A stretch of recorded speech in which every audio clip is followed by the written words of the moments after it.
ਕਿਸ਼ਤ 71ਵੀਂ। ਮਨੁੱਖੀ ਮਨ ਵੀ ਕਿਹੋ ਜਿਹਾ ਹੁੰਦਾ ਹੈ ਕਿ ਬੁਰੇ ਹਾਲਾਤ ਵਿੱਚ ਇਸ ਦਾ ਕਿਸੇ 'ਤੇ ਵੀ ਯਕੀਨ ਨਹੀਂ ਬੱਝਦਾ।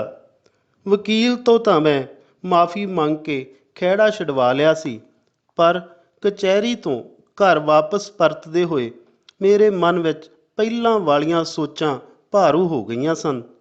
ਦਿਲ ਅਤੇ ਦਿਮਾਗ ਵਿੱਚ ਇਹੀ ਆ ਰਿਹਾ ਸੀ ਕਿ ਵਕੀਲ ਨੇ ਜੱਜ ਅੱਗੇ ਪੂਰੀ ਸੱਚਾਈ ਬਿਆਨ ਕਿਉਂ ਨਹੀਂ ਸੀ ਕੀਤੀ। ਕਿਤੇ ਇਸ ਨੂੰ ਵੀ ਪੁਲਿਸ ਨੇ ਖਰੀਦ ਜਾਂ ਦਬਕਾ ਤਾਂ ਨਹੀਂ ਲਿਆ। ਫਿਰ ਅਗਲੇ ਪਲ ਖਿਆਲ ਆਉਂਦਾ ਕਿ ਜੇਕਰ ਇਹ ਵਿਕਣ ਵਾਲਾ ਹੁੰਦਾ ਤਾਂ ਅੱਜ ਇਹ ਵੀ ਦੂਜੇ ਵਕੀਲਾਂ ਵਾਂਗ ਜ਼ਿੰਦਗੀ ਦੀਆਂ ਸਾਰੀਆਂ ਸੁੱਖ ਸਹੂਲਤਾਂ ਮਾਣਦਾ ਹੁੰਦਾ। ਜਿਹੜਾ ਬੰਦਾ ਉਹਨਾਂ ਕਾਲੇ ਵੇਲਿਆਂ 'ਚ, ਜਦ ਇਹ ਨਹੀਂ ਸੀ ਪਤਾ ਲੱਗਦਾ ਕਿ ਕਿਹਨੂੰ ਕੌਣ ਮਾਰ ਗਿਆ, ਵਿੱਚ ਨਹੀਂ ਸੀ ਲਿਖਿਆ, ਤਾਂ ਅੱਜ ਦੇ ਵਰਦੀ ਵਾਲੇ ਚੌਂ ਛਿੱਲੜਾਂ ਦੀ ਮਾਰ ਅੱਤਵਾਦ ਅੱਗੇ ਉਸ ਨੇ ਕੀ ਝੁਕਣਾ ਹੈ। ਭਾਵੇਂ ਅਸਲੀਅਤ ਕੁਝ ਵੀ ਹੋਵੇ, ਪਰ ਮੈਨੂੰ ਆਪਣੇ ਮੁਕੱਦਮੇ ਦੀ ਪੂਰੀ ਸੱਚਾਈ ਜੱਜ ਨੂੰ ਨਾ ਦੱਸੇ ਜਾਣ ਵਾਲੀ ਗੱਲ ਵਾਰ-ਵਾਰ ਕੁਰੇਦ ਰਹੀ ਸੀ। ਘਰ ਵੜਦਿਆਂ ਸਾਰੇ ਜੀਆਂ ਨੇ ਮੈਨੂੰ ਘੇਰ ਲਿਆ ਅਤੇ ਅਦਾਲਤ ਵਿੱਚ ਹੋਈ ਕਾਰਵਾਈ ਬਾਰੇ ਪੁੱਛਣਾ ਸ਼ੁਰੂ ਕਰ ਦਿੱਤਾ। ਸਭ ਕਾਸੇ ਦਾ ਜਵਾਬ ਦੇਣ ਤੋਂ ਪਹਿਲਾਂ ਮੇਰੇ ਮੂੰਹੋਂ ਇਹੀ ਨਿਕਲਿਆ ਸੀ, ਆਪਾਂ ਵਕੀਲ ਬਹੁਤ ਮਾੜਾ ਕਰ ਲਿਆ, ਉਸਨੇ ਜੱਜ ਨੂੰ ਸੱਚਾਈ ਤਾਂ ਦੱਸੀ ਨਹੀਂ। ਘਰਦਿਆਂ ਨੂੰ ਵੀ ਆਸ ਸੀ ਕਿ ਜਦੋਂ ਜੱਜ ਨੂੰ ਸਾਰੀ ਸੱਚਾਈ ਪਤਾ ਲੱਗੇਗੀ ਤਾਂ ਉਸਨੇ ਪਹਿਲੇ ਹੀ ਹੱਲੇ ਕੇਸ ਨੂੰ ਖਾਰਜ ਕਰ ਦੇਣਾ ਹੈ ਅਤੇ ਆਪਣਾ ਖਹਿੜਾ ਛੁੱਟ ਜਾਣਾ ਹੈ। ਸ਼ਾਇਦ ਇਹ ਸਭ ਕੁਝ ਇਸ ਕਾਰਨ ਹੀ ਹੋਇਆ ਸੀ ਕਿ ਮੈਂ ਸਭ ਨੂੰ ਯਕੀਨ ਦਿਵਾਇਆ ਹੋਇਆ ਸੀ ਕਿ ਮੈਂ ਪਹਿਲੀ ਤਰੀਕ 'ਤੇ ਹੀ ਜੱਜ ਨੂੰ ਸਭ ਕੁਝ ਦੱਸ ਦੇਣਾ ਹੈ। ਮੇਰੀ ਸੱਚਾਈ ਸੁਣ ਕੇ ਜੱਜ ਨੇ ਸੰਬੰਧਿਤ ਪੁਲਿਸ ਕਰਮਚਾਰੀਆਂ 'ਤੇ ਕੇਸ ਦਰਜ ਕਰਨ ਲਈ ਆਖ ਦੇਣਾ ਹੈ ਤੇ ਚੁਟਕੀ ਵਿੱਚ ਹੀ ਕੇਸ ਖਾਰਜ ਹੋ ਕੇ ਆਪਣਾ ਇਸ ਖਲਜਗਣ ਤੋਂ ਖਹਿੜਾ ਛੁੱਟ ਜਾਣਾ ਹੈ। ਇਹ ਵਿਸ਼ਵਾਸ ਤਾਂ ਸਭ ਨੂੰ ਸੀ ਕਿ ਜੱਜ ਪੁਲਿਸ ਵਾਲਿਆਂ ਵਾਂਗ ਰਿਸ਼ਵਤਖੋਰ ਤੇ ਬੇਈਮਾਨ ਨਹੀਂ ਹੁੰਦੇ ਤੇ ਨਾ ਹੀ ਕਿਸੇ ਦੀ ਸਿਫਾਰਿਸ਼ ਮੰਨਦੇ ਹਨ। ਇਸ ਲਈ ਸੱਚ ਦਾ ਨਿਪਟਾਰਾ ਪਹਿਲੀ ਤਾਰੀਖ ਵਿੱਚ ਹੀ ਨਾ ਹੋ ਜਾਣ ਦੀ ਉਮੀਦ ਸਭ ਦੇ ਮਨਾਂ ਵਿੱਚ ਪੱਕਾ ਘਰ ਕਰ ਬੈਠੀ ਸੀ। ਪਹਿਲੀ ਤਾਰੀਖ ਵਿੱਚ ਕੇਸ ਖਾਰਜ ਨਾ ਹੋਣ ਕਾਰਨ ਮੇਰੇ ਵਾਂਗ ਮੇਰੇ ਘਰ ਦੇ ਵੀ ਪਰੇਸ਼ਾਨ ਹੋ ਗਏ ਸਨ, ਪਰ ਸਭ ਤੋਂ ਵੱਧ ਦਰਦ ਮੇਰੇ ਦਾਦਾ ਜੀ ਨੂੰ ਹੋਇਆ ਸੀ। ਉਹ ਇਸ ਮਸਲੇ ਬਾਰੇ ਸਭ ਤੋਂ ਵੱਧ ਚਿੰਤਤ ਸਨ। ਵਕੀਲ ਮਾੜਾ ਹੋਣ ਦੀਆਂ ਮੇਰੀਆਂ ਦਲੀਲਾਂ ਸਾਰਿਆਂ ਨੂੰ ਜੱਚ ਰਹੀਆਂ ਸਨ, ਪਰ ਮੇਰੇ ਪਿਤਾ ਜੀ ਨੂੰ ਆਪਣੇ ਉਸ ਦੋਸਤ 'ਤੇ ਅਟੱਲ ਯਕੀਨ ਸੀ ਤੇ ਸਾਡੀ ਹੋ ਰਹੀ ਚਰਚਾ ਤੋਂ ਖਿਝ ਕੇ ਉਹਨਾਂ ਨੇ ਆਪਣਾ ਫੈਸਲਾ ਸੁਣਾ ਦਿੱਤਾ ਸੀ। ਆਪਾਂ ਭਾਵੇਂ ਕੇਸ ਹਾਰੀਏ ਜਾਂ ਜਿੱਤੀਏ, ਹੁਣ ਕੇਸ ਤਾਂ ਅਸ਼ੋਕ ਹੀ ਲੜੇਗਾ। ਵੀਟੋ ਪਾਵਰ ਵਰਗਾ ਇਹ ਫੈਸਲਾ ਬਦਲਣ ਜਾਂ ਇਸ ਦਾ ਵਿਰੋਧ ਕਰਨ ਦੀ ਹਿੰਮਤ ਕਿਸੇ ਵਿੱਚ ਵੀ ਨਹੀਂ ਸੀ। ਇਸ ਲਈ ਨਾ ਚਾਹੁੰਦੇ ਹੋਏ ਵੀ ਉਹ ਵਕੀਲ ਹੀ ਰੱਖਣਾ ਸਾਡੀ ਮਜਬੂਰੀ ਬਣ ਗਈ ਸੀ। ਕਿਸ਼ਤ 72ਵੀਂ। ਅਗਲੀ ਤਾਰੀਖ ਵਿੱਚ 15 ਕੁ ਦਿਨ ਦਾ ਸਮਾਂ ਸੀ। ਇਸ ਲਈ ਵਕੀਲ ਨੂੰ ਬਦਲ ਲੈਣ ਵਾਲੇ ਵਿਸ਼ੇ ਦੀ ਚਰਚਾ ਬਾਅਦ ਵਿੱਚ ਵੀ ਪਿਤਾ ਜੀ ਤੋਂ ਚੋਰੀ ਛਪੋਰੀ ਕੀਤੀ ਜਾਂਦੀ ਰਹੀ। ਸਾਰੇ ਟੱਬਰ ਨੂੰ ਵਕੀਲ ਦੀ ਸੱਚਾਈ ਨੂੰ ਬਿਆਨ ਨਾ ਕਰਨ ਵਾਲੀ ਗੱਲ ਉੱਤੇ ਡਾਢਾ ਹੀ ਗੁੱਸਾ ਆਉਂਦਾ ਸੀ। ਇੱਕ ਤਾਂ ਸੀ ਕੰਵਲੀ ਤੇ ਦੂਜੀ ਪੈ ਗਈ ਸਿਵਿਆਂ ਦੇ ਰਾਹ, ਹੁਣ ਤਾਂ ਰੱਬ ਹੀ ਰੱਖਾ, ਆਖ ਕੇ ਯਾਦਵਿੰਦਰ ਇੰਨਾ ਜ਼ਿਆਦਾ ਹੱਸਿਆ ਸੀ ਕਿ ਸਾਨੂੰ ਵੀ ਮੁਕੱਦਮੇ ਵਾਲਾ ਮਸਲਾ ਭੁੱਲ ਕੇ ਮੱਲੋ ਮੱਲੀ ਹਾਸਾ ਆ ਗਿਆ ਸੀ। ਕਈ ਦਿਨ ਅਸੀਂ ਕਮਲਿਆਂ ਦੇ ਟੋਲੇ ਦੀਆਂ ਗੱਲਾਂ ਹੀ ਕਰਦੇ ਰਹੇ ਕਿ ਉਹਨਾਂ ਦਾ ਕਿਵੇਂ ਕਿਵੇਂ ਪਾਰ ਉਤਾਰਾ ਹੋਇਆ ਸੀ। ਸਾਡਾ ਵਕੀਲ ਸਾਡੇ ਲਈ ਹਾਸੇ ਦਾ ਇੱਕ ਪਾਤਰ ਬਣ ਚੁੱਕਾ ਸੀ। ਮੈਨੂੰ ਵੀ ਇਹ ਤਸੱਲੀ ਸੀ ਕਿ ਭਾਵੇਂ ਵਕੀਲ ਸਾਨੂੰ ਫੌਰੀ ਤੌਰ 'ਤੇ ਕੋਈ ਰਾਹਤ ਨਹੀਂ ਦਿਵਾ ਸਕਿਆ ਸੀ, ਪਰ ਖੁਦ ਇੱਕ ਹਾਸੇ ਦਾ ਪਾਤਰ ਬਣ ਕੇ ਸਾਡੇ ਘਰ ਵਿੱਚ ਹਾਸਾ ਲਿਆਉਣ ਦਾ ਕਾਰਕ ਤਾਂ ਜ਼ਰੂਰ ਬਣ ਗਿਆ ਸੀ। ਹਾਸੇ ਮਜ਼ਾਕ ਤੋਂ ਪਾਸੇ ਹਟ ਕੇ ਜਦ ਮੈਂ ਗੰਭੀਰਤਾ ਨਾਲ ਸੋਚਦਾ ਸਾਂ ਤਾਂ ਮੈਨੂੰ ਆਪਣਾ ਵਕੀਲ ਸਹੀ ਬੰਦਾ ਲੱਗਣ ਲੱਗ ਪੈਂਦਾ ਸੀ। ਮਨ ਵਿੱਚ ਆਉਂਦਾ ਕਿ ਜੇ ਉਹ ਸਿਰਫ ਮੈਨੂੰ ਵਿਖਾਉਣ ਲਈ ਹੀ ਜੱਜ ਨਾਲ ਮੁਕੱਦਮੇ ਤੋਂ ਬਾਹਰੀ ਬਹਿਸ ਕਰਨ ਲੱਗ ਜਾਂਦਾ ਤਾਂ ਜੱਜ ਨੇ ਪਹਿਲੇ ਹੱਲੇ ਹੀ ਸਟੇ ਦਾ ਹੁਕਮ ਕਰ ਦੇਣਾ ਸੀ। ਜੋ ਕਾਨੂੰਨ ਨੂੰ ਛੱਡ ਕੇ ਆਪਣੀ ਕਾਮਰੇਡੀ ਘੋਟਣ ਲੱਗ ਜਾਂਦਾ ਤਾਂ ਜੱਜ ਨੇ ਉਸ ਨੂੰ ਪਾਗਲ ਹੀ ਸਮਝਣਾ ਸੀ, ਵਕੀਲ ਨਹੀਂ। ਸਭ ਤੋਂ ਵੱਡੀ ਗੱਲ ਇਹ ਕਿ ਜੇਕਰ ਉਹ ਸਾਰੀ ਸੱਚਾਈ ਇੱਕੋ ਵੇਲੇ ਹੀ ਦੱਸ ਦਿੰਦਾ ਤਾਂ ਭਵਿੱਖ ਵਿੱਚ ਉਸ ਨੂੰ ਝੂਠ ਦੇ ਆਸਰੇ ਦੀ ਲੋੜ ਪੈ ਜਾਂਦੀ ਤਾਂ ਉਸ ਨੇ ਨਿਰੁੱਤਰ ਹੋ ਜਾਣਾ ਸੀ। ਉਸ ਕੋਲ ਕਹਿਣ ਵਾਸਤੇ ਹੋਰ ਕੁਝ ਵੀ ਨਹੀਂ ਸੀ ਬਚਣਾ। ਮਨੁੱਖੀ ਮਨ ਵੀ ਇੱਕਸਾਰ ਨਹੀਂ ਰਹਿੰਦਾ ਹੈ। ਵਕੀਲ ਨੂੰ ਬਦਲ ਤਾਂ ਨਹੀਂ ਸਕਦੇ ਸਾਂ, ਪਰ ਅਸੀਂ ਸਭ ਨੇ ਕਿਸੇ ਹੋਰ ਚੰਗੇ ਵਕੀਲ ਦੀ ਭਾਲ ਵੀ ਸਭ ਨੇ ਜਾਰੀ ਰੱਖੀ ਹੋਈ ਸੀ। ਕੋਈ ਕੁਛ ਆਖਦਾ ਤੇ ਕੋਈ ਕੁਛ। ਮੱਛੀ ਪੱਥਰ ਚੱਟ ਕੇ ਹੀ ਵਾਪਸ ਆਉਂਦੀ ਹੈ। ਘਰਦਿਆਂ ਤੋਂ ਚੋਰੀ। ਜਦ ਮੈਂ ਇਸ ਸਬੰਧ ਵਿੱਚ ਬਾਰ ਐਸੋਸੀਏਸ਼ਨ ਦੇ ਸਾਬਕਾ ਪ੍ਰਧਾਨ ਅਤੇ ਨਾਮੀ ਵਕੀਲ ਹਰਿੰਦਰ ਸਿੰਘ ਸਿੱਧੂ ਨੂੰ ਮਿਲ ਕੇ ਸਾਰੀ ਰਾਮ ਕਹਾਣੀ ਸੁਣਾਈ ਤਾਂ ਉਸ ਨੇ ਸਾਡੇ ਵਕੀਲ ਦੀ ਇੰਨੀ ਜ਼ਿਆਦਾ ਸਿਫਤ ਕੀਤੀ ਕਿ ਮੈਨੂੰ ਆਪਣਾ ਵਕੀਲ ਬਦਲ ਲੈਣ ਦੇ ਫੈਸਲੇ 'ਤੇ ਅੰਦਰੋਂ ਅੰਦਰੀ ਸ਼ਰਮਸਾਰੀ ਜਿਹੀ ਮਹਿਸੂਸ ਹੋਣ ਲੱਗ ਪਈ ਸੀ, ਕਿਉਂਕਿ ਉਹ ਵਕੀਲ ਵੀ ਲਾਲਚੀ ਨਹੀਂ ਸੀ। ਉਸ ਨੇ ਅਦਾਲਤਾਂ ਦੀਆਂ ਕਈ ਗੱਲਾਂ ਮੇਰੇ ਦਿਮਾਗ ਵਿੱਚ ਬਿਠਾ ਦਿੱਤੀਆਂ। ਉਸ ਨੇ ਦੱਸਿਆ ਕਿ ਕੇਸ ਤੋਂ ਬਾਹਰੀ ਇੱਕ ਵੀ ਗੱਲ ਕਰਨੀ ਕਾਨੂੰਨ ਦੀ ਉਲੰਘਣਾ ਹੈ। ਜੱਜ ਭਾਵੇਂ ਸਭ ਕੁਝ ਵੇਖਦਾ ਤੇ ਸਮਝਦਾ ਹੋਵੇ, ਪਰ ਉਹ ਕਾਨੂੰਨ ਤੋਂ ਬਾਹਰ ਜਾ ਕੇ ਫੈਸਲਾ ਨਹੀਂ ਦੇ ਸਕਦਾ। ਸਾਡੇ ਲਈ ਸਧਾਰਨ ਜਿਹੀ ਗੱਲ ਕਾਨੂੰਨੀ ਨੁਕਤਿਆਂ ਵਿੱਚ ਬੜੀ ਹੀ ਵਿਸ਼ੇਸ਼ ਹੁੰਦੀ ਹੈ। ਉਸ ਦੀ ਆਖੀ ਅੰਤਲੀ ਗੱਲ ਮੈਨੂੰ ਬੜੀ ਭਾ ਗਈ ਸੀ ਕਿ ਹੇਠਲੀਆਂ ਅਦਾਲਤਾਂ ਦੁਆਰਾ ਦਿੱਤੇ ਗਏ ਫੈਸਲਿਆਂ ਨੂੰ ਉਤਲੀਆਂ ਅਦਾਲਤਾਂ ਵਿੱਚ ਲਿਜਾਇਆ ਜਾ ਸਕਦਾ ਹੈ ਅਤੇ ਜੇ ਇਹ ਫੈਸਲੇ ਕਾਨੂੰਨ ਦੀ ਰੌਸ਼ਨੀ ਵਿੱਚ ਨਾ ਕੀਤੇ ਹੋਣ ਤਾਂ ਇਸ ਸੰਬੰਧੀ ਸੰਬੰਧਿਤ ਜੱਜ ਦੀ ਸ਼ਿਕਾਇਤ ਵੀ ਕੀਤੀ ਜਾ ਸਕਦੀ ਹੈ।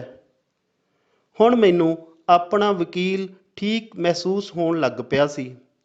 ਮੇਰੇ ਮਨ ਵਿੱਚ ਉਸ ਦਾ ਜੋ ਜਰਾ ਬੁਰਾ ਅਕਸ ਬਣ ਗਿਆ ਸੀ ਉਹ ਹੁਣ ਸਾਫ਼ ਹੁੰਦਾ ਜਾ ਰਿਹਾ ਸੀ। ਕਿਸ਼ਤ 73ਵੀਂ। ਪੁਲਿਸ ਮਹਿਕਮੇ ਦੁਆਰਾ ਜਿੰਨੀਆਂ ਵੀ ਜਾਂਚ ਪੜਤਾਲਾਂ ਕੀਤੀਆਂ ਗਈਆਂ ਸਨ ਉਹਨਾਂ ਦੀਆਂ ਰਿਪੋਰਟਾਂ ਹਾਸਲ ਕਰਨ ਲਈ ਮੈਂ RTI ਪਾਈ ਹੋਈ ਸੀ। ਜਦ ਕਿਸੇ ਅਰਜ਼ੀ ਦਾ ਮਿਥਿਆ ਸਮਾਂ ਪੂਰਾ ਹੋ ਜਾਂਦਾ ਤਾਂ ਮੈਂ ਤੁਰੰਤ ਇਸ ਸੰਬੰਧੀ ਯਾਦ ਪੱਤਰ ਵੀ ਮਹਿਕਮੇ ਨੂੰ ਭੇਜਣ ਲੱਗ ਪਿਆ ਸਾਂ। ਮੈਨੂੰ ਪੂਰਾ ਯਕੀਨ ਸੀ ਕਿ ਮੇਰੀ 181 ਨੰਬਰ 'ਤੇ ਕੀਤੀ ਹੋਈ ਸ਼ਿਕਾਇਤ ਜ਼ਰੂਰ ਰੰਗ ਲਿਆਵੇਗੀ। ਇਸ ਦੀ ਜਾਂਚ ਹੋ ਚੁੱਕੀ ਸੀ, ਪਰ ਮਿਥਿਆ ਸਮਾਂ ਪੂਰਾ ਨਹੀਂ ਸੀ ਹੋਇਆ। ਜਿਸ ਦਿਨ ਇਸ ਜਾਂਚ ਨੂੰ ਹੋਏ 15 ਦਿਨ ਹੋ ਗਏ ਤਾਂ ਮੈਂ ਇਸ ਨੰਬਰ 'ਤੇ ਫੋਨ ਮਿਲਾ ਲਿਆ। ਓਪਰੇਟਰ ਨੇ ਦੱਸਿਆ ਕਿ ਜਾਂਚ ਲਈ 1 ਮਹੀਨੇ ਦਾ ਸਮਾਂ ਮਿਥਿਆ ਗਿਆ ਹੈ, ਇਸ ਲਈ ਅਜੇ ਕੋਈ ਵੀ ਰਿਪੋਰਟ ਨਹੀਂ ਆਈ ਹੈ, ਉਦੋਂ ਤੱਕ ਉਡੀਕ ਕਰੋ। ਇਹ ਕੀ, ਦੂਜੀਆਂ ਜਾਂਚਾਂ ਲਈ 15 ਦਿਨ ਮਿਥੇ ਜਾਂਦੇ ਨੇ ਤੇ ਜੇ ਪੁਲਿਸ ਵਾਲਿਆਂ ਦੀ ਸ਼ਿਕਾਇਤ ਹੋਵੇ ਤਾਂ ਮਹੀਨਾ? ਇਹ ਤਾਂ ਸਰਾਸਰ ਬੇਇਨਸਾਫੀ ਹੈ। ਮੈਂ ਅਜੇ ਬੋਲ ਹੀ ਰਿਹਾ ਸਾਂ ਕਿ ਓਪਰੇਟਰ ਦੀ ਆਵਾਜ਼ ਸੁਣੀ। ਪੁਲਿਸ ਹੈਲਪਲਾਈਨ ਨੰਬਰ 181 'ਤੇ ਫੋਨ ਕਰਨ ਲਈ ਆਪ ਜੀ ਦਾ ਬਹੁਤ ਬਹੁਤ ਧੰਨਵਾਦ। ਇਹਨਾਂ ਸ਼ਬਦਾਂ ਨਾਲ ਫੋਨ ਕੱਟਿਆ ਜਾ ਚੁੱਕਾ ਸੀ। ਭੈਣ ਦੇ ਦੁੱਗ ਸਾਲੇ ਕੁੱਤੇ, ਆਪਦੇ ਜਵਾਈ ਦੀ ਗੱਲ ਤਾਂ ਸੁਣ ਲਓ ਪੂਰੀ ਤਰ੍ਹਾਂ। ਮੈਂ ਗੁੱਸੇ ਵਿੱਚ ਆਇਆ ਕਮਲਿਆਂ ਵਾਂਗ ਬੋਲੀ ਜਾ ਰਿਹਾ ਸਾਂ। ਮੈਨੂੰ ਜਾਂਚ ਦੇ 15 ਦਿਨ ਵਧਾ ਦੇਣ ਦੀ ਖਬਰ ਇੰਨੇ ਝਟਕੇ ਨਾਲ ਲੱਗੀ ਸੀ ਕਿ ਮੈਨੂੰ ਇੱਕ ਹੋਰ ਬੇਇਨਸਾਫੀ ਬਰਦਾਸ਼ਤ ਕਰਨੀ ਔਖੀ ਹੋ ਰਹੀ ਸੀ। ਵਕਤ ਲੰਘਦਾ ਜਾ ਰਿਹਾ ਸੀ ਤੇ ਜਿੰਨਾ ਮੈਂ ਆਪਣੇ ਆਪ ਨੂੰ ਸੰਭਾਲਣ ਦਾ ਯਤਨ ਕਰਦਾ ਸਾਂ ਅੰਦਰੋਂ ਓਨਾ ਹੀ ਟੁੱਟਦਾ ਜਾ ਰਿਹਾ ਸਾਂ। ਮਨ ਵਿੱਚ ਆਉਂਦਾ ਕਿ ਇਹ ਕਿਹੋ ਜਿਹੇ ਹੈਲਪਲਾਈਨ ਨੰਬਰ ਨੇ ਜਿਨ੍ਹਾਂ ਵਿੱਚ ਪੁਲਿਸ ਵਾਲਿਆਂ ਲਈ ਵੱਖਰੇ ਕਾਨੂੰਨ ਹਨ ਅਤੇ ਆਮ ਲੋਕਾਂ ਲਈ ਵੱਖਰੇ। ਇਹ ਕਿਉਂ ਹੈ? ਇਹ ਸਾਡੇ ਵਾਸਤੇ ਹੈਲਪਲਾਈਨ ਨੰਬਰ ਆ ਕਿ ਪੁਲਿਸ ਵਾਸਤੇ ਡਿਫੈਂਸ ਲਾਈਨ ਨੰਬਰ ਜੋ ਪੁਲਿਸ ਦੀ ਹੀ ਰੱਖਿਆ ਕਰਦੀ ਹੈ? ਫਿਰ ਮਨ ਵਿੱਚ ਆਉਂਦਾ ਕਿ ਇਨਸਾਫ ਜ਼ਰੂਰ ਮਿਲੇਗਾ, ਪਰ ਉਸ SP ਦੇ ਬੋਲੇ ਹੋਏ ਬੋਲ ਜਦ ਯਾਦ ਆਉਂਦੇ, ਤੁਸੀਂ 181 'ਤੇ ਹੀ ਸ਼ਿਕਾਇਤ ਕੀਤੀ ਹੈ ਨਾ, ਭਾਵੇਂ 1,81,000 'ਤੇ ਕਰ ਲਵੋ, ਇਨਕੁਆਇਰੀ ਤਾਂ ਮੈਂ ਹੀ ਕਰਨੀ ਆ, ਜਾਓ ਤੁਸੀਂ ਜੋ ਕੁਝ ਕਰਨਾ ਕਰ ਲਵੋ। ਇਹ ਬੋਲ ਮੈਨੂੰ ਸ਼ਰੀਕਾਂ ਦੇ ਬੋਲੇ ਹੋਏ ਬੋਲਾਂ ਵਰਗੇ ਲੱਗਦੇ ਅਤੇ ਮੇਰੇ ਤਨ ਮਨ ਨੂੰ ਅੱਗ ਲਾ ਦਿੰਦੇ ਸਨ। ਮਨ ਨੂੰ ਖਿੱਚ ਚੜ੍ਹਦੀ ਕਿ ਸਾਡੇ ਦੇਸ਼ ਦਾ ਇਹ ਕਿਹੋ ਜਿਹਾ ਕਾਨੂੰਨ ਹੈ, ਦੋਸ਼ੀ ਵੀ ਉਹ ਹਨ ਅਤੇ ਜਾਂਚ ਕਰਨ ਵਾਲੇ ਵੀ ਉਹੀ। ਜੇ ਸਰਕਾਰ ਸੱਚਮੁੱਚ ਹੀ ਲੋਕਾਂ ਨੂੰ ਇਨਸਾਫ ਦੇਣਾ ਚਾਹੁੰਦੀ ਹੈ ਤਾਂ ਸਭ ਤੋਂ ਘਟੀਆ ਖਸਲਤ ਵਾਲੇ ਇਸ ਵਿਭਾਗ ਦੇ ਵਿਰੁੱਧ ਹੋਈਆਂ ਸ਼ਿਕਾਇਤਾਂ ਲਈ ਵੱਖਰਾ ਵਿਭਾਗ ਜੋ ਇਹਨਾਂ ਦੇ ਉੱਪਰ ਦੀ ਹੋਵੇ ਕਿਉਂ ਨਹੀਂ ਬਣਾਉਂਦੀ? ਫਿਰ ਮਨ ਵਿੱਚ ਆਉਂਦਾ ਕਿ ਆਮ ਲੋਕਾਂ ਤੋਂ ਸਰਕਾਰ ਨੇ ਕੀ ਦਾਣੇ ਲੈਣੇ ਨੇ? ਉਹ ਕਿਉਂ ਫਸਾਵੇ ਆਪਣੇ ਕਮਾਊ ਪੁੱਤਾਂ ਅਤੇ ਉਹਨਾਂ ਦੇ ਕਰਿੰਦਿਆਂ ਨੂੰ? ਅਜਿਹੀਆਂ ਗੱਲਾਂ ਸਾਰਾ ਦਿਨ ਹੀ ਮੇਰੇ ਜ਼ਿਹਨ ਵਿੱਚ ਘੁੰਮਦੀਆਂ ਰਹਿੰਦੀਆਂ। ਕਿਸ਼ਤ 74ਵੀਂ। ਮੈਂ ਆਮ ਵਾਂਗ ਸਕੂਲ ਜਾਂਦਾ ਸਾਂ ਅਤੇ ਆ ਜਾਂਦਾ ਸਾਂ। ਆਪਣੇ ਦੋਸਤਾਂ ਦੇ ਦਿੱਤੇ ਹੋਏ ਮਿੱਠੇ ਮਿੱਠੇ ਤਾਨੇ ਮਿਹਣੇ ਵੀ ਸਹਿੰਦਾ ਰਹਿੰਦਾ ਸਾਂ। ਕਈ ਵਾਰ ਮੈਨੂੰ ਖਿਝ ਵੀ ਚੜ੍ਹ ਜਾਂਦੀ, ਪਰ ਮੈਂ ਆਪਣੇ ਆਪ 'ਤੇ ਕਾਬੂ ਰੱਖਦਾ। ਇਸ ਵਰਤਾਰੇ ਨੂੰ ਸਹਿਣ ਦੀ ਇੱਕ ਤਰ੍ਹਾਂ ਦੀ ਆਦਤ ਜਿਹੀ ਬਣ ਗਈ ਸੀ। ਪਰ ਘਰ ਦਾ ਸਾਰਾ ਮਾਹੌਲ ਉਦਾਸਿਆ ਪਿਆ ਸੀ। ਹਰ ਕਿਸੇ ਨੂੰ ਇਸ ਮਸਲੇ ਦੀ ਹੀ ਚਿੰਤਾ ਸੀ ਕਿ ਇਸ ਮਾਮਲੇ ਦਾ ਅੱਗੇ ਕੀ ਬਣੇਗਾ। ਘਰ ਵਿੱਚੋਂ ਹਾਸਾ ਖੇਡਾ ਤਕਰੀਬਨ ਖਤਮ ਹੋ ਚੁੱਕਾ ਸੀ। ਬੇਸ਼ੱਕ ਘਰ ਵਿੱਚ ਚੁੱਲ੍ਹਾ ਆਮ ਵਾਂਗ ਤਪਦਾ ਸੀ। ਕਈ ਵਾਰੀ ਮੇਰਾ ਮਨ ਨਾ ਕਰਦਾ, ਮੈਂ ਰੋਟੀ ਖਾਧੇ ਬਿਨਾਂ ਹੀ ਪੈ ਜਾਂਦਾ। ਇੱਕ ਦਿਨ ਅੱਕ ਕੇ ਮੇਰੀ ਮਾਂ ਫੁੱਟ ਹੀ ਪਈ। ਮੈਂ 40-40 ਬੰਦਿਆਂ ਦੀ ਰੋਟੀ ਪਕਾਉਂਦੀ ਰਹੀ ਹਾਂ। ਕਦੇ ਵੀ ਇੰਨਾ ਆਟਾ ਨਹੀਂ ਸੀ ਬਚਿਆ ਜਿੰਨਾ ਹੁਣ 5 ਜਣਿਆਂ ਦੀ ਰੋਟੀ ਪਕਾਉਣ ਤੋਂ ਬਾਅਦ ਬਚ ਜਾਂਦਾ। ਕੇਸ ਕੂਸ ਤਾਂ ਚੱਲਦੇ ਰਹਿੰਦੇ ਹੁੰਦੇ ਆ। ਇਹਦਾ ਇਹ ਮਤਲਬ ਤਾਂ ਨਹੀਂ ਕਿ ਕਿਸੇ ਨੇ ਚੱਜ ਨਾਲ ਰੋਟੀ ਨਹੀਂ ਖਾਣੀ। ਅਮਤਾ ਨੇ ਟਾਂਚ ਲਾਉਂਦੇ ਹੋਏ ਆਖਿਆ, ਜੇ ਇਹ ਮੁਕੱਦਮਾ ਲਾਲ ਬਹਾਦਰ ਸ਼ਾਸਤਰੀ ਦੇ ਵੇਲੇ ਵਿੱਚ ਹੋਇਆ ਹੁੰਦਾ ਨਾ, ਤਾਂ ਉਹਨੇ ਆਪਣੇ ਸਾਰੇ ਟੱਬਰ ਨੂੰ ਪੱਕੇ ਦੇਸ਼ ਭਗਤਾਂ ਦਾ ਟੱਬਰ ਆਖ ਕੇ ਸਨਮਾਨਿਤ ਕਰ ਦੇਣਾ ਸੀ ਕਿ ਇਹ ਮੇਰੀ ਅੰਨ ਬਚਾਊ ਸਕੀਮ ਕਾਰਨ ਇਹ ਕੁਝ ਖਾਂਦੇ ਹੀ ਨਹੀਂ। ਆਹੋ, ਫਿਰ ਤਾਂ ਇਹਨਾਂ ਪੁਲਿਸ ਵਾਲਿਆਂ ਨੂੰ ਵੀ ਪੁੱਠਾ ਲਟਕਾਇਆ ਹੋਣਾ ਸੀ ਕਿ ਧੜੀ ਪੱਕਾ ਅੰਨ ਖਾ ਕੇ ਵੀ ਲੋਕਾਂ ਦਾ ਸੁੱਖ ਚੈਨ ਹੜੱਪੀ ਜਾਂਦੇ ਨੇ। ਇਹਨਾਂ ਨੂੰ ਤਾਂ ਰੱਜ ਹੀ ਨਹੀਂ ਆਉਂਦਾ, ਕੰਮ ਦੇ ਨਾ ਕਾਜ ਦੇ, ਦੁਸ਼ਮਣ ਅਨਾਜ ਦੇ। ਮੈਂ ਗੱਲ ਹਾਸੇ ਵਿੱਚ ਪਾਉਂਦਾ ਹੋਇਆ ਬੋਲ ਪਿਆ ਸਾਂ। ਪੁੱਤ, ਇਹ ਸੁੱਖ ਚੈਨ ਖਾਣ ਵਾਲੇ ਨਹੀਂ, ਇਹ ਤਾਂ ਆਦਮਖੋਰ ਨੇ, ਪੱਕੇ ਆਦਮਖੋਰ। ਰੱਬ ਇਹਨਾਂ ਨੂੰ ਉੱਥੇ ਲਿਜਾ ਕੇ ਸੁੱਟੂਗਾ ਜਿੱਥੇ ਇਹਨਾਂ ਦੀ ਆਵਾਜ਼ ਵੀ ਕਿਸੇ ਨੇ ਨਹੀਂ ਸੁਣਨੀ। ਮੇਰੇ ਪੁੱਤ ਨੂੰ ਐਵੇਂ ਹੀ ਖਰਾਬ ਕਰੀ ਜਾਂਦੇ ਆ। ਵੇਖ ਕਿੰਨਾ ਲਿੱਸਾ ਹੋ ਗਿਆ। ਪੁੱਤ, ਰੱਜ ਕੇ ਰੋਟੀ ਖਾਇਆ ਕਰ, ਇਹਨਾਂ ਨੇ ਤਾਂ ਭੌਂਕੀ ਜਾਣਾ। ਮੇਰੀ ਮਾਂ ਮੇਰੇ ਮੋਢੇ ਉੱਤੇ ਹੱਥ ਰੱਖਦਿਆਂ ਮੇਰੇ ਵੱਲ ਤਰਸ ਭਰੀ ਨਿਗਾਹ ਸੁੱਟਦਿਆਂ ਪੁਲਿਸ ਵਾਲਿਆਂ ਨੂੰ ਮੰਦਾ ਬੋਲਦੀ ਹੋਈ ਮੈਨੂੰ ਸਮਝਾਉਣ ਦੇ ਰੌਂਅ ਵਿੱਚ ਆਖਣ ਲੱਗੀ ਸੀ। ਕਿਸ਼ਤ 75ਵੀਂ। ਆਖਰ ਕਈ ਦਿਨਾਂ ਦੀ ਉਡੀਕ ਤੋਂ ਬਾਅਦ ਉਹ ਦਿਨ ਵੀ ਆ ਗਿਆ ਜਿਸ ਦਿਨ ਹੈਲਪਲਾਈਨ ਵਾਲੇ ਨੰਬਰ ਦੁਆਰਾ ਮਾਰਕ ਕੀਤੀ ਜਾਂਚ ਦੇ ਦਿਨ ਪੂਰੇ ਹੋਣੇ ਸਨ। ਮੈਂ ਸਾਰਾ ਦਿਨ ਉਡੀਕਦਾ ਰਿਹਾ ਕਿ ਅੱਜ ਹਰ ਹਾਲਤ ਵਿੱਚ ਫੋਨ ਆਵੇਗਾ। ਮੇਰੀ ਹਾਲਤ ਉਸ ਨਲਾਇਕ ਵਿਦਿਆਰਥੀ ਵਰਗੀ ਹੋ ਗਈ ਸੀ ਜਿਸ ਨੂੰ ਪਤਾ ਤਾਂ ਹੁੰਦਾ ਹੈ ਕਿ ਉਸਨੇ ਫੇਲ ਹੀ ਹੋਣਾ ਹੈ, ਪਰ ਉਹ ਫਿਰ ਵੀ ਨਤੀਜੇ ਦੇ ਦਿਨ ਨੂੰ ਬੜੀ ਬੇਸਬਰੀ ਨਾਲ ਉਡੀਕਦਾ ਹੈ। ਉਸ ਵਿਦਿਆਰਥੀ ਦੀ ਹਾਲਤ ਉਦੋਂ ਹੋਰ ਵੀ ਪਾਣੀਓਂ ਪਤਲੀ ਹੋ ਜਾਂਦੀ ਹੈ ਜਦ ਮਿੱਥੇ ਦਿਨ 'ਤੇ ਵੀ ਨਤੀਜਾ ਨਹੀਂ ਆਉਂਦਾ। ਉਸ ਦੇ ਮਨ ਵਿੱਚ ਇੱਕ ਮੱਧਮ ਜਿਹੀ ਆਸ ਹੁੰਦੀ ਹੈ ਕਿ ਸ਼ਾਇਦ ਪਰਚੇ ਵੇਖਣ ਵਾਲੇ ਨੇ ਤਰਸ ਦੇ ਆਧਾਰ 'ਤੇ ਹੀ ਉਸ ਨੂੰ ਪਾਸ ਕਰ ਦਿੱਤਾ ਹੋਵੇ। ਹੈਲਪਲਾਈਨ ਦੁਆਰਾ ਖੁਦ ਮਿਥੇ ਗਏ ਸਮੇਂ ਤੋਂ 3 ਦਿਨ ਵੱਧ ਬੀਤ ਚੁੱਕੇ ਸਨ। ਮੈਂ ਵੀ ਮਨ ਹੀ ਮਨ ਫੈਸਲਾ ਕਰ ਲਿਆ ਸੀ ਕਿ ਉਹਨਾਂ ਨੂੰ ਦੁਬਾਰਾ ਫੋਨ ਨਹੀਂ ਕਰਨਾ। ਇੱਕ ਦਿਨ ਸਾਰੀ ਛੁੱਟੀ ਤੋਂ ਬਾਅਦ ਮੈਂ ਆਪਣੇ ਇੱਕ ਸਹਿਕਰਮੀ ਦੀ ਗੱਡੀ ਵਿੱਚ ਬੈਠ ਕੇ ਘਰ ਵੱਲ ਨੂੰ ਆ ਰਿਹਾ ਸਾਂ ਤਾਂ ਰਸਤੇ ਵਿੱਚ ਮੇਰੇ ਮੋਬਾਈਲ ਦੀ ਘੰਟੀ ਵੱਜਣ ਲੱਗ ਪਈ। ਸਕਰੀਨ 'ਤੇ ਨੰਬਰ ਵੇਖ ਕੇ ਮੈਂ ਸਮਝ ਗਿਆ ਕਿ ਫੋਨ ਨੰਬਰ ਤਾਂ ਪੁਲਿਸ ਹੈਲਪਲਾਈਨ ਨੰਬਰ ਵਾਲਿਆਂ ਦਾ ਹੀ ਹੈ।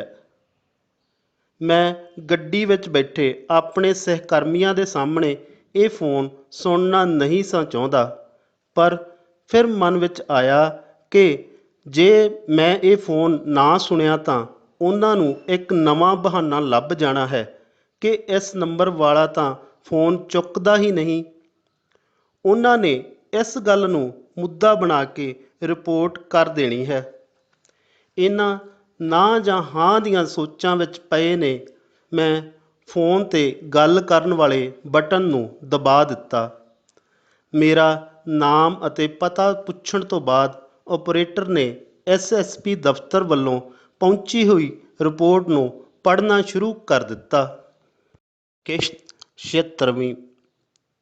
ਆਪਰੇਟਰ ਬੋਲਿਆ, ਜਾਂਚ ਕਰਨ 'ਤੇ ਪਾਇਆ ਗਿਆ ਹੈ ਕਿ ਸ਼ਿਕਾਇਤ ਨਾਲ ਸੰਬੰਧਿਤ ਜਗ੍ਹਾ ਗਲੀ ਵਿੱਚ ਵਾਧੇ ਘਾਟੇ ਦੀ ਛੱਡੀ ਹੋਈ ਹੈ ਅਤੇ ਸ਼ਿਕਾਇਤਕਰਤਾ ਕ੍ਰਿਸ਼ਨ ਪ੍ਰਤਾਪ ਗਲੀ ਉੱਤੇ ਨਜਾਇਜ਼ ਕਬਜ਼ਾ ਕਰਨਾ ਚਾਹੁੰਦਾ ਹੈ, ਜਿਹੜੀ ਕਿ ਪਿਛਲੇ 25-30 ਵਰ੍ਹਿਆਂ ਤੋਂ ਗਲੀ ਵਾਂਗ ਚੱਲੀ ਆ ਰਹੀ ਹੈ। ਜਪਨਾਮ ਸਿੰਘ ਅਤੇ ਮਲਕੀਤ ਸਿੰਘ ਨੂੰ ਪੁਲਿਸ ਮੁਲਾਜ਼ਮ ਹੋਣ ਕਰਕੇ ਹੀ ਪਾਰਟੀ ਬਣਾਇਆ ਗਿਆ ਹੈ। ਸ਼ਿਕਾਇਤਕਰਤਾ ਕੋਈ ਵੀ ਸਬੂਤ ਪੇਸ਼ ਨਹੀਂ ਕਰ ਸਕਿਆ ਹੈ, ਇਸ ਲਈ ਕੇਸ ਨੂੰ ਦਾਖਲ ਦਫ਼ਤਰ ਕਰਨ ਦੀ ਸਿਫਾਰਿਸ਼ ਕੀਤੀ ਜਾਂਦੀ ਹੈ। ਮੈਂ ਉਸ ਦੇ ਜਵਾਬ ਦੇਈ ਜਾ ਰਿਹਾ ਸਾਂ। ਮੈਂ ਸਬੂਤ ਪੇਸ਼ ਕੀਤੇ ਆ ਜੀ, CD ਦਿੱਤੀ ਆ। ਉਹਨਾਂ ਨੇ ਸ਼ਰੇਆਮ ਧੱਕੇਸ਼ਾਹੀ ਕੀਤੀ ਆ ਜੀ। ਗਲੀ ਨਹੀਂ ਜੀ, ਮੇਰੀ ਰਜਿਸਟਰੀ ਵਿੱਚ ਜਗ੍ਹਾ ਮੇਰੇ ਨਾਮ ਬੋਲਦੀ ਆ। ਮੈਂ ਸਾਰੇ ਸਬੂਤ ਤੇ ਗਵਾਹ ਪੇਸ਼ ਕੀਤੇ ਆ ਜੀ। ਤੁਸੀਂ ਮੇਰਾ ਕੇਸ ਇੰਜ ਕਿਵੇਂ ਦਾਖਲ ਦਫ਼ਤਰ ਕਰ ਦੇਵੋਗੇ? ਹਾਂ ਹਾਂ, ਤੁਹਾਡੀ ਆਵਾਜ਼ ਆ ਰਹੀ ਆ, ਤੁਸੀਂ ਮੇਰੀ ਗੱਲ ਵੀ ਸੁਣੋ। ਮੇਰੀਆਂ ਇਹ ਆਵਾਜ਼ਾਂ ਗੱਡੀ ਵਿੱਚ ਬੈਠੇ ਸਭ ਜਣੇ ਸੁਣ ਰਹੇ ਸਨ ਤੇ ਸਭ ਨੂੰ ਮੇਰੇ ਦਿੱਤੇ ਜਵਾਬਾਂ ਤੋਂ ਅਗਲੇ ਦੁਆਰਾ ਆਖੀ ਗਈ ਗੱਲ ਦੀ ਸਮਝ ਲੱਗ ਰਹੀ ਸੀ, ਪਰ ਮੈਨੂੰ ਕੇਵਲ ਇਹ ਗੱਲ ਹੀ ਸੁਣ ਰਹੀ ਸੀ। ਪੁਲਿਸ ਹੈਲਪਲਾਈਨ ਨੰਬਰ 'ਤੇ ਫੋਨ ਕਰਨ ਲਈ ਆਪ ਜੀ ਦਾ ਬਹੁਤ ਬਹੁਤ ਧੰਨਵਾਦ। ਫੋਨ ਸੁਣਨ ਉਪਰੰਤ ਮੈਂ ਮੂੰਹੋਂ ਚੁੱਪ ਪਰ ਅੰਦਰੋਂ ਪੂਰਾ ਅਸ਼ਾਂਤ ਹੋ ਕੇ ਬੈਠਾ ਹੋਇਆ ਸਾਂ। ਨਾਲ ਬੈਠੇ ਸਾਰਿਆਂ ਨੂੰ ਸੱਚਾਈ ਦਾ ਪਤਾ ਲੱਗ ਚੁੱਕਾ ਸੀ, ਇਸ ਲਈ ਕਿਸੇ ਨੇ ਵੀ ਇਸ ਵਿਸ਼ੇ 'ਤੇ ਗੱਲ ਕਰਨੀ ਤਾਂ ਦੂਰ ਕੋਈ ਹੋਰ ਗੱਲ ਵੀ ਨਹੀਂ ਛੇੜੀ ਸੀ। ਛੋਟੇ ਜਿਹੇ ਇਸ ਸਫ਼ਰ ਦੌਰਾਨ ਮੈਨੂੰ ਉਹਨਾਂ ਦੀ ਇਹ ਚੁੱਪ ਮੇਰੇ ਨਾਲ ਅਫਸੋਸ ਪ੍ਰਗਟ ਕਰਨ ਵਾਲੀ ਲੱਗ ਰਹੀ ਸੀ। ਘਰ ਪੁੱਜ ਕੇ ਜਦ ਮੈਂ ਸਭ ਨੂੰ ਇਸ ਰਿਪੋਰਟ ਬਾਰੇ ਦੱਸਿਆ ਤਾਂ ਸਾਰੇ ਹੀ ਉਦਾਸ ਤੇ ਪਰੇਸ਼ਾਨ ਹੋ ਗਏ। ਸਾਡਾ ਚਲਾਇਆ ਹੋਇਆ ਇਹ ਤੀਰ ਵੀ ਨਿਸ਼ਾਨੇ 'ਤੇ ਨਹੀਂ ਲੱਗਾ ਸੀ। ਇਨਸਾਫ ਮਿਲਣ ਦਾ ਇਹ ਰਾਹ ਵੀ ਬੰਦ ਹੋ ਚੁੱਕਾ ਸੀ। ਸਭ ਨੂੰ ਚਿੰਤਾ ਸੀ ਕਿ ਜੇ ਇਸ ਤਰ੍ਹਾਂ ਝੂਠ ਦੀ ਜਿੱਤ ਹੁੰਦੀ ਰਹੀ ਤਾਂ ਆਪਣੇ ਵਾਜੇ ਤਾਂ ਵੱਜੇ ਹੀ ਸਮਝ ਲਓ। ਕਿਸ਼ਤ 77ਵੀਂ। ਅਗਲੇ ਦਿਨ ਜਦ ਮੈਂ ਸਕੂਲ ਪੁੱਜਾ ਤਾਂ ਦਫ਼ਤਰ ਵਿੱਚ ਹੁੰਦੀਆਂ ਗੱਲਾਂ ਮੇਰੇ ਕੰਨੀ ਪੈਣ ਲੱਗੀਆਂ ਤੇ ਮੈਂ ਜਾਣ ਬੁੱਝ ਕੇ ਬਾਹਰ ਹੀ ਘੋਗਲ ਕੰਨਾ ਜਿਹਾ ਬਣ ਕੇ ਖੜੋ ਗਿਆ ਤੇ ਸੁਣਨ ਲੱਗ ਪਿਆ। ਤੈਨੂੰ ਆਖਿਆ ਸੀ ਨਾ, ਇਹ ਹੈਲਪਲਾਈਨ ਨੰਬਰ ਤਾਂ ਐਵੇਂ ਹੀ ਹੁੰਦੇ ਆ ਮਾਮਲਾ ਠੰਡਾ ਪਾਉਣ ਲਈ। ਮੈਨੂੰ ਤਾਂ ਪਹਿਲਾਂ ਹੀ ਇੱਕ ਪੁਲਿਸੀਏ ਨੇ ਦੱਸਤਾ ਸੀ ਕਿ ਤੁਹਾਡੇ ਮਾਸਟਰ ਦਾ ਕੁਝ ਨਹੀਂ ਵੱਟਿਆ ਜਾਣਾ। ਉਹ ਤੇਰੀ ਗੱਲ 16 ਆਨੇ ਠੀਕ ਨਿਕਲੀ। ਮੈਂ ਤਾਂ ਸਮਝਦਾ ਸੀ ਇਹਨੇ ਫਸਾ ਲਏ ਪੁਲਿਸੀਏ, ਹੁਣ ਨਹੀਂ ਛੁੱਟਣ ਦਿੰਦਾ। ਉਹ ਉਹਨਾਂ ਦਾ ਤਾਂ ਨਿੱਤ ਦਾ ਤਜਰਬਾ, ਤਾਂ ਹੀ ਉਹ ਹਿੱਕ ਠੋਕ ਕੇ ਆਖਦਾ ਸੀ। ਮੈਂ ਦੱਸਿਆ ਤਾਂ ਸੀ ਉਹਦੇ ਤੁਹਾਨੂੰ। ਵਿਚਾਰਾ ਬਾਹਲੀਆਂ ਹੀ ਦਵਾਈਆਂ ਪਾਈ ਜਾਵੇ ਫੋਨ 'ਤੇ। ਅਸੀਂ ਤਾਂ ਆਪਣਾ ਲਤਾ ਮੰਗੇਸ਼ਕਰ ਵਾਲਾ ਗਾਣਾ ਵੀ ਬੰਦ ਕਰਤਾ ਸੀ, ਪਰ ਮਜ਼ਾ ਆ ਗਿਆ। ਇਹ ਸਬੂਤ ਦੇਈ ਜਾਵੇ ਤੇ ਅਗਲਾ ਨਕਾਰੀ ਜਾਵੇ। ਇੰਨਾ ਕੁਝ ਸੁਣ ਕੇ ਅਣਜਾਣ ਜਿਹਾ ਬਣਦਾ ਮੈਂ ਦਫ਼ਤਰ ਵਿੱਚ ਵੜਿਆ ਤਾਂ ਦੋਵੇਂ ਜਣੇ ਚੁੱਪ ਹੋ ਗਏ ਸਨ। ਮੈਂ ਜਾਣ-ਬੁੱਝ ਕੇ ਪੁੱਛਿਆ, ਕੀ ਗੱਲ ਹੈ, ਸਵੇਰੇ ਸਵੇਰੇ ਇੰਨੇ ਖੁਸ਼ ਹੋਏ ਫਿਰਦੇ ਹੋ? ਉਹ ਨਹੀਂ ਯਾਰ, ਅਸੀਂ ਤਾਂ ਆਪਣੇ ਅਮਨ ਦੀ ਗੱਲ ਕਰਦੇ ਸੀ। ਅਜੇ ਵੀ ਛੜਾ ਤੁਰਿਆ ਫਿਰਦਾ, ਸਰਕਾਰੀ ਨੌਕਰੀ 'ਤੇ ਲੱਗ ਕੇ ਵੀ, ਇੱਕ ਜਣਾ ਬੋਲਿਆ ਸੀ। ਦੂਜੇ ਨੇ ਹਾਸੇ ਵਿੱਚ ਆਖਿਆ, ਉਹ ਘਰਦਿਆਂ ਕੋਲ ਦਵਾਈ ਪਾਈ ਜਾਂਦਾ ਕਿ ਮੈਂ ਛੜਾਂ। ਉਹ ਮੰਨਦੇ ਹੀ ਨਹੀਂ। ਉਹ ਆਖੀ ਜਾਂਦੇ ਆ ਛੜੇ ਹੋਣ ਦਾ ਸਬੂਤ ਲਿਆ। ਫੇਰ ਆਖਣ ਲੱਗੇ, ਅਜੇ ਵੀ ਤੁਰਿਆ ਫਿਰਦਾ, ਲੈ ਅਜੇ ਵੀ। ਆਖ ਕੇ ਉਹ ਦੋਵੇਂ ਜਣੇ ਫਿਰ ਹੱਸਣ ਲੱਗ ਪਏ ਸਨ। ਉਹਨਾਂ ਨੂੰ ਲੱਗਾ ਕਿ ਜਿਵੇਂ ਮੈਨੂੰ ਕੋਈ ਸੁਣਿਆ ਹੀ ਨਹੀਂ ਸੀ, ਪਰ ਮੇਰੀ ਹਿੱਕ ਉੱਤੇ ਸੱਪ ਲੇਟਣ ਲੱਗ ਪਏ ਸਨ ਕਿ ਮੇਰੀ ਇਸ ਹਾਰ 'ਤੇ ਇਹਨਾਂ ਨੇ ਹਮਦਰਦੀ ਤਾਂ ਕੀ ਜਤਾਉਣੀ ਸੀ, ਸਗੋਂ ਗੱਲਾਂ ਕਰ ਕੇ ਹੱਸਦੇ ਹਨ। ਇਹ ਤਾਂ ਮੈਨੂੰ ਪਤਾ ਸੀ ਕਿ ਪਿੱਠ ਪਿੱਛੇ ਤਾਂ ਸਾਰੇ ਹੀ ਹੱਸਦੇ ਹੁੰਦੇ ਹਨ, ਪਰ ਮੇਰੇ ਸਬੰਧ ਵਿੱਚ ਹੋ ਰਹੇ ਇਸ ਹਾਸੇ ਠੱਠੇ ਨੂੰ ਮੈਂ ਆਪਣੇ ਕੰਨੀ ਸੁਣ ਲਿਆ ਸੀ। ਹੁਣ ਮੇਰੇ ਲਈ ਇਹਨਾਂ ਤਾਂਦਿਆਂ ਨੂੰ ਸਹਿਣਾ ਹੋਰ ਵੀ ਮੁਸ਼ਕਲ ਹੋਣ ਲੱਗ ਪਿਆ ਸੀ, ਪਰ ਮੈਂ ਦਿਲ 'ਤੇ ਪੱਥਰ ਧਰ ਕੇ ਇਸ ਸਥਿਤੀ ਦਾ ਟਾਕਰਾ ਕਰ ਰਿਹਾ ਸਾਂ। ਕਿਸ਼ਤ 78ਵੀਂ। ਮੁਕੱਦਮੇ ਦੀ ਅਗਲੀ ਤਾਰੀਖ ਆਉਣ ਵਾਲੀ ਸੀ। ਇੱਕ ਸਵੇਰ ਮੈਂ ਆਮ ਵਾਂਗ ਅਖਬਾਰ ਚੁੱਕਿਆ ਅਤੇ ਸਰਸਰੀ ਜਿਹੀ ਨਿਗਾਹ ਮਾਰਨੀ ਸ਼ੁਰੂ ਕਰ ਦਿੱਤੀ। ਇੱਕ ਖਬਰ 'ਤੇ ਮੇਰੀ ਨਜ਼ਰ ਇੰਨੀ ਜ਼ਿਆਦਾ ਟਿਕ ਗਈ ਕਿ ਮੈਂ ਸਾਰੀ ਖਬਰ ਪੜ੍ਹ ਕੇ ਹੀ ਸਾਹ ਲਿਆ। ਇਹ ਖਬਰ ਸਾਡੇ ਜ਼ਿਲ੍ਹੇ ਦੀ ਬਾਰ ਐਸੋਸੀਏਸ਼ਨ ਵੱਲੋਂ 3 ਜੱਜਾਂ ਦੇ ਵਿਰੁੱਧ ਹੜਤਾਲ ਕਰਨ ਦੇ ਫੈਸਲੇ ਦੀ ਸੀ। ਪੂਰੀ ਖਬਰ ਪੜ੍ਹਨ 'ਤੇ ਪਤਾ ਲੱਗਾ ਕਿ ਮੇਰੇ ਕੇਸ ਵਾਲੀ ਉਹ ਕੁਆਰੀ ਜੱਜ ਵੀ ਬਾਰ ਐਸੋਸੀਏਸ਼ਨ ਦੇ ਨਿਸ਼ਾਨੇ 'ਤੇ ਸੀ। ਇਸ ਖਬਰ ਵਿੱਚ ਇਹਨਾਂ ਜੱਜਾਂ ਦੇ ਕੰਮਕਾਜ ਦੇ ਢੰਗ 'ਤੇ ਕਾਫੀ ਕਿੰਤੂ ਪ੍ਰੰਤੂ ਕੀਤਾ ਹੋਇਆ ਸੀ। ਆਪਣੀ ਪਹਿਲੀ ਪੇਸ਼ੀ ਵੇਲੇ ਮੈਨੂੰ ਤਾਂ ਉਹ ਜੱਜ ਬੜੀ ਹੀ ਸਿਆਣੀ ਅਤੇ ਆਪਣੇ ਕੰਮ ਵਿੱਚ ਨਿਪੁੰਨ ਲੱਗੀ ਸੀ। ਫਿਰ ਮਨ ਵਿੱਚ ਆਇਆ ਕਿ ਤੈਨੂੰ ਕੀ ਪਤਾ ਅਦਾਲਤਾਂ ਦੇ ਕੰਮਕਾਜ ਕਿਵੇਂ ਹੁੰਦੇ ਆ। ਹੋ ਸਕਦਾ ਹੈ ਕਿ ਵਾਕਿਆ ਹੀ ਇਹਨਾਂ ਜੱਜਾਂ ਨੂੰ ਅਦਾਲਤੀ ਨਿਯਮਾਂ ਮੁਤਾਬਕ ਕੰਮ ਨਾ ਕਰਨਾ ਆਉਂਦਾ ਹੋਵੇ। ਇੱਕ ਦਿਨ ਮੈਂ ਆਪਣੇ ਕੇਸ ਦੀ ਬਾਬਤ ਵਕੀਲ ਨਾਲ ਸਲਾਹ ਮਸ਼ਵਰਾ ਕਰਨ ਲਈ ਉਸ ਦੇ ਚੈਂਬਰ ਵਿੱਚ ਗਿਆ। ਗੱਲਾਂ ਵਿੱਚ ਮੈਂ ਜੱਜਾਂ ਦੇ ਵਿਰੁੱਧ ਹੋਣ ਵਾਲੀ ਹੜਤਾਲ ਦਾ ਜ਼ਿਕਰ ਵੀ ਛੇੜ ਲਿਆ। ਬਸ ਯਾਰ ਪੁੱਛ ਨਾ, ਇਹਨਾਂ ਜੱਜਾਂ ਨੂੰ ਪਤਾ ਹੀ ਨਹੀਂ ਕਿ ਅਦਾਲਤਾਂ ਦਾ ਕੰਮ ਕਿਵੇਂ ਕਰਨਾ, ਵਕੀਲ ਨੇ ਸਰਸਰੀ ਜਿਹੀ ਦੱਸਿਆ। ਮੈਂ ਇਸ ਹੜਤਾਲ ਦਾ ਅਸਲ ਕਾਰਨ ਪੁੱਛਿਆ ਤਾਂ ਪਤਾ ਲੱਗਾ ਕਿ ਛੁੱਟੀਆਂ ਦੇ ਮਹੀਨੇ ਵਿੱਚ ਇਹਨਾਂ ਤਿੰਨਾਂ ਜੱਜਾਂ ਕੋਲ 109 ਮੁਕੱਦਮੇ ਪਹੁੰਚੇ ਸਨ ਅਤੇ ਇਹਨਾਂ 'ਚੋਂ ਸਿਰਫ ਇੱਕ ਅਰਜ਼ੀ 'ਤੇ ਹੀ ਸਟੇਅ ਦੇ ਆਰਡਰ ਹੋਏ ਸਨ। ਬਾਕੀ ਦੇ ਕਿਸੇ ਵੀ ਮੁਕੱਦਮੇ ਦਾ ਸਟੇਅ ਨਹੀਂ ਸੀ ਦਿੱਤਾ ਗਿਆ। ਮੈਂ ਵਕੀਲ ਨੂੰ ਪੁੱਛਿਆ, ਫਿਰ ਤਾਂ ਆਪਣੇ ਵਾਲਾ ਮੁਕੱਦਮਾ ਵੀ ਇਹਨਾਂ ਸਟੇਅ ਨਾ ਹੋਣ ਵਾਲੇ 108 ਕੇਸਾਂ ਵਿੱਚ ਹੀ ਸ਼ਾਮਲ ਹੋਣਾ ਜੀ? ਹੋਰ ਉਹਨਾਂ ਨੇ ਤੇਰੇ ਵਿਰੁੱਧ ਪਾਕਿਸਤਾਨ ਦੀ ਅਦਾਲਤ ਵਿੱਚ ਮੁਕੱਦਮਾ ਲਾਇਆ ਸੀ? ਇੱਥੇ ਹੀ ਲਾਇਆ ਸੀ ਕੇਸ, ਇਹਨਾਂ ਵਿੱਚ ਹੀ ਤੇਰਾ ਕੇਸ ਸੀ, ਵਕੀਲ ਨੇ ਮਜ਼ਾਕ ਦੇ ਅੰਦਾਜ਼ ਵਿੱਚ ਉੱਤਰ ਦਿੱਤਾ ਸੀ। ਮੈਂ ਉਸ ਨੂੰ ਆਪਣੀ ਦਲੀਲ ਦਿੱਤੀ। ਬਾਕੀਆਂ ਦਾ ਤਾਂ ਮੈਨੂੰ ਪਤਾ ਨਹੀਂ ਜੀ, ਪਰ ਆਪਣੇ ਵਾਲੇ ਕੇਸ ਵਿੱਚ ਜੱਜ ਬਿਲਕੁਲ ਸਹੀ ਸੀ। ਉਹ ਕਿਸ ਆਧਾਰ 'ਤੇ ਸਟੇਅ ਕਰ ਦਿੰਦੀ? ਅਗਲੇ ਨੇ ਲੰਡੂ ਜਿਹਾ ਨਕਸ਼ਾ ਬਣਵਾਇਆ ਤੇ ਅਰਜ਼ੀ ਦੇ ਦਿੱਤੀ, ਇਸ ਨਾਲ ਹੀ ਸਟੇਅ ਹਾਸਲ ਕਰਨ ਨੂੰ ਫਿਰਦਾ ਸੀ। ਜੱਜ ਸਹੀ ਸੀ। ਜੇ ਉਹ ਸਟੇਅ ਦੇ ਹੁਕਮ ਭੇਜਦੀ ਤਾਂ ਮੈਨੂੰ ਲੱਗਣਾ ਸੀ ਕਿ ਜੱਜ ਵੀ ਪੁਲਿਸ ਵਾਂਗ ਵਿਕੇ ਹੋਏ ਨੇ। ਵਕੀਲ ਨੇ ਢੈਲਾ ਜਿਹਾ ਹੋ ਕੇ ਆਖਿਆ, ਹਾਂ ਆਪਣਾ ਕੇਸ ਤਾਂ ਅਲੱਗ ਹੈ, ਬਾਕੀ ਸਾਰੇ ਤਾਂ ਨਹੀਂ ਇਹੋ ਜਿਹੇ ਹੋਣੇ। ਕਿਸ਼ਤ 79ਵੀਂ। ਮੈਂ ਵਕੀਲ ਨੂੰ ਆਖਿਆ, ਜੇ ਤੁਹਾਨੂੰ ਲੱਗਦਾ ਸੀ ਕਿ ਸਾਡੇ ਵਾਲਾ ਕੇਸ ਸਹੀ ਸੀ ਤੇ ਉਸ 'ਤੇ ਸਟੇ ਨਹੀਂ ਸੀ ਹੋਣਾ ਬਣਦਾ, ਤਾਂ ਘੱਟੋ ਘੱਟ ਤੁਹਾਨੂੰ ਤਾਂ ਮੀਟਿੰਗ ਵਿੱਚ ਇਹ ਗੱਲ ਰੱਖਣੀ ਚਾਹੀਦੀ ਸੀ ਕਿ ਜੱਜ ਨੇ ਸਟੇ ਨਾ ਕਰਕੇ ਸਹੀ ਫੈਸਲਾ ਕੀਤਾ ਹੈ। ਮੈਨੂੰ ਲੱਗਾ ਕਿ ਵਕੀਲ ਨੂੰ ਮੇਰੀ ਗੱਲ ਜੱਚ ਗਈ ਸੀ ਤੇ ਉਸ ਦੇ ਚਿਹਰੇ ਤੋਂ ਵੀ ਲੱਗ ਰਿਹਾ ਸੀ ਕਿ ਉਸ ਨੂੰ ਮੇਰੇ ਤੋਂ ਅਜਿਹੇ ਸਵਾਲ ਦੀ ਉਮੀਦ ਨਹੀਂ ਸੀ। ਮੈਂ ਵੀ ਜਰਾ ਕੁ ਤਾਅ ਵਿੱਚ ਆ ਗਿਆ ਸਾਂ ਤੇ ਨਾਲ ਹੀ ਬੋਲਿਆ, ਜਿਹੜੇ 108 ਕੇਸ ਸਟੇ ਨਹੀਂ ਕੀਤੇ ਗਏ, ਕੀ ਉਹਨਾਂ ਦੇ ਕਿਸੇ ਵਕੀਲ ਨੂੰ ਨਹੀਂ ਲੱਗਦਾ ਕਿ ਜੱਜਾਂ ਨੇ ਸਹੀ ਫੈਸਲੇ ਕੀਤੇ ਨੇ? ਕੀ ਉਹਨਾਂ ਨੂੰ ਵੀ ਮਹਿਸੂਸ ਹੋ ਰਿਹਾ ਕਿ ਉਹਨਾਂ ਦੇ ਪੱਖ ਵਾਲੀ ਪਾਰਟੀ ਨੂੰ ਸਟੇ ਨਾ ਕਰਕੇ ਜੱਜਾਂ ਨੇ ਗਲਤੀ ਕੀਤੀ ਹੈ? ਜੇ ਵਕੀਲ ਮੈਨੂੰ ਇਸ਼ਾਰੇ ਨਾਲ ਚੁੱਪ ਨਾ ਕਰਵਾਉਂਦਾ ਤਾਂ ਮੈਂ ਹੋਰ ਵੀ ਕਿੰਨਾ ਕੁਝ ਬੋਲ ਜਾਣਾ ਸੀ। ਉਸ ਨੇ ਆਪਣੀ ਦਲੀਲ ਦਿੱਤੀ, ਵੇਖ, ਜਿਨ੍ਹਾਂ ਦੇ ਮੁਕੱਦਮੇ ਸਟੇ ਨਹੀਂ ਹੋਏ ਹੋਣੇ, ਉਹ ਕਿੰਨਾ ਦੁਖੀ ਹੋਏ ਹੋਣਗੇ। ਉਹ ਰੋਏ ਹੋਣੇ ਆ ਆਪਣੇ ਵਕੀਲਾਂ ਕੋਲ ਕਿ ਤੁਹਾਡੇ ਪੱਲੇ ਤਾਂ ਕੁਝ ਨਹੀਂ ਹੈਗਾ। ਤਾਂ ਹੀ ਵਕੀਲ ਬਾਰ ਐਸੋਸੀਏਸ਼ਨ ਕੋਲ ਬਿੱਟੇ ਹੋਣੇ ਆ ਕਿ ਜੱਜ ਇਹ ਕੀ ਕਰੀ ਜਾ ਰਹੇ ਨੇ।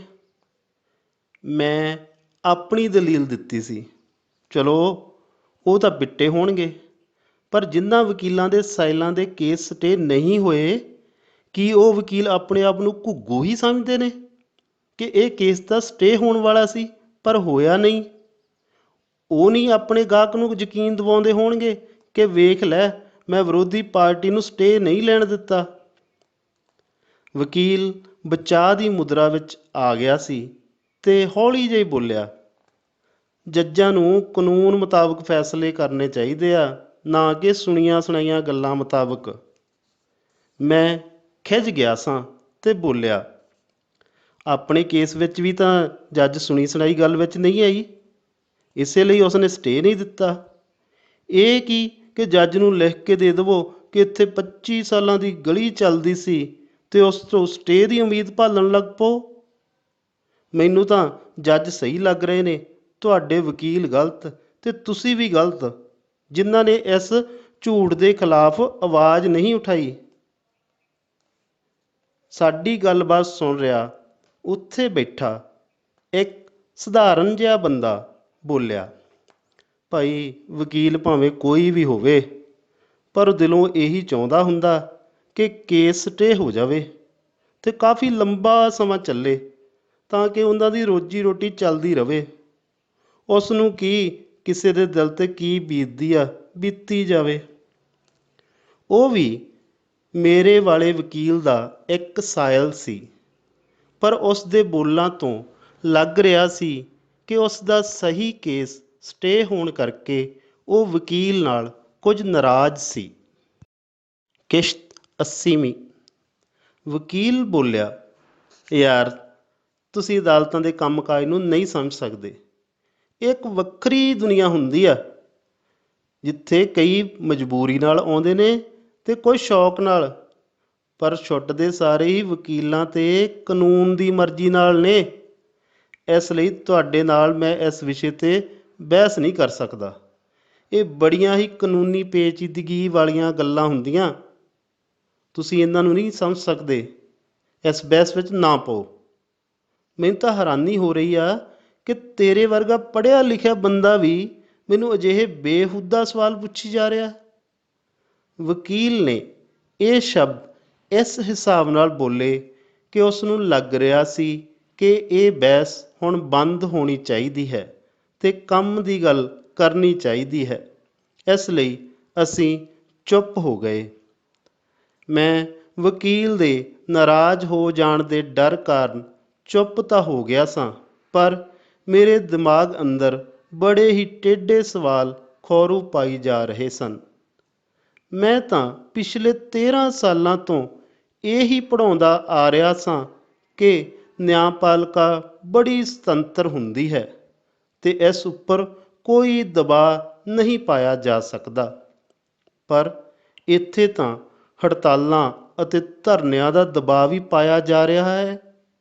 ਸਭ ਤੋਂ ਵੱਧ ਅਫਸੋਸ ਦੀ ਗੱਲ ਇਹ ਕਿ ਸਾਡਾ ਕਾਮਰੇਡਾਂ ਦਾ ਵਕੀਲ ਵੀ ਇਸ ਦਬਾਅ ਨੂੰ ਵਧਾਉਣ ਵਿੱਚ ਆਪਣੀ ਭੂਮਿਕਾ ਨਿਭਾ ਰਿਹਾ ਸੀ। ਆਪਣੇ ਜ਼ਰੂਰੀ ਕਾਗਜ਼ ਵਕੀਲ ਨੂੰ ਸੌਂਪ ਕੇ ਮੈਂ ਘਰ ਨੂੰ ਪਰਤ ਰਿਹਾ ਸਾਂ ਤਾਂ ਮੈਨੂੰ ਇਹ ਬਹਿਸ ਫਿਰ ਯਾਦ ਆਉਣ ਲੱਗ ਪਈ ਸੀ। ਦਿਲ ਅਤੇ ਦਿਮਾਗ ਵਿੱਚ ਇਹ ਗੱਲ ਘਰ ਕਰ ਗਈ ਕਿ ਵਕੀਲ ਇਹੀ ਸਮਝਦੇ ਹਨ ਕਿ ਜੇ ਜੱਜ ਫਟਾਫਟ ਕੇਸ 'ਤੇ ਸਟੇ ਦੇ ਦੇਵੇ ਤਾਂ ਉਹ ਸਿਆਣਾ ਹੈ, ਜੇ ਉਹ ਨਹੀਂ ਦਿੰਦਾ ਤਾਂ ਅਣਜਾਣ ਤੇ ਬੇਵਕੂਫ। ਜੱਜਾਂ ਵਿਰੁੱਧ ਸਰਬਸੰਮਤੀ ਨਾਲ ਹੜਤਾਲ ਕਰਨ ਦਾ ਫੈਸਲਾ ਤਾਂ ਜਾਣੋ ਇਸ ਤਰ੍ਹਾਂ ਹੈ ਕਿ ਸਾਰੇ ਵਕੀਲ ਹੀ ਚਾਹੁੰਦੇ ਹਨ ਕਿ ਹਰ ਕੇਸ ਵਿੱਚ ਸਟੇ ਹੀ ਹੋਣਾ ਚਾਹੀਦਾ ਹੈ, ਚਾਹੇ ਉਹਨਾਂ ਦਾ ਮੁਵੱਕਲ ਸਹੀ ਹੋਵੇ ਚਾਹੇ ਗਲਤ। ਇਨਸਾਫ ਦੇ ਰਾਹ ਦਸੇਰੇ ਇਸ ਫੈਸਲੇ 'ਤੇ ਇਕਜੁੱਟ ਕਿਉਂ ਹਨ? ਕੀ ਉਹ ਆਪਣੇ ਕਿਸੇ ਮੁਕੱਦਮੇ ਵਿੱਚ ਸਟੇ ਨਾ ਮਿਲਣ ਨੂੰ ਸਿਰਫ ਤੀਰ ਤੁੱਕਾ ਹੀ ਸਮਝ ਰਹੇ ਹਨ? ਕੀ ਉਹਨਾਂ ਨੂੰ ਆਪਣੇ ਆਪ 'ਤੇ ਵਿਸ਼ਵਾਸ ਨਹੀਂ ਹੈ ਕਿ ਉਹਨਾਂ ਦੀਆਂ ਦਲੀਲਾਂ ਕਾਰਨ ਹੀ ਕੇਸ ਸਟੇ ਨਹੀਂ ਹੋਇਆ ਹੈ?